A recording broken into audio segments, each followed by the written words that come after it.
partners, i-recognize natin si Lord. Yes. Sabihin natin si Lord ang may-ari. Amen. At hindi sasarado ni Lord ang bagay na siya ang may-ari. Amen. 10 may ketong sa Bible ang pinagaling ni Jesus. Pero alam niyo, nakakalungkot kasi isa lang ang nagpasalamat. Isa lang ang nagsabing, hindi ito galing sa akin.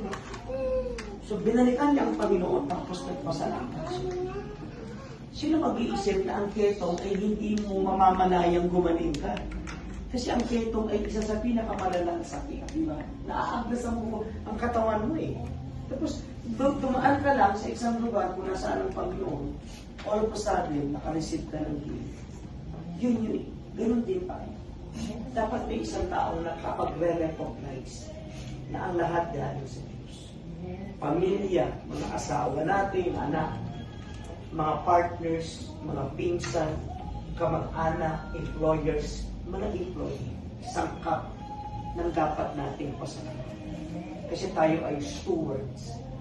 Stewardship talaga ang inakamilod sa atin. Tayo ay pawang kalabas. Sabi ng Bible, 127 verse 1, unless the Lord builds the house, the builders labor in vain. And unless the Lord watches over the city, the guards stand watching. Sabi ng psalmist, maliban ang Diyos ang magtayo ng bahay, ang magtatayo ay walang lakas, walang kapitbahay. Liban ang Diyos ang magbantay ng isang syudad, ang sino bang bantay ay walang wala. Ibig sabihin, anuman lumalabas na tayo ay architects ng ating sarili-sarili buhay, mga engineers.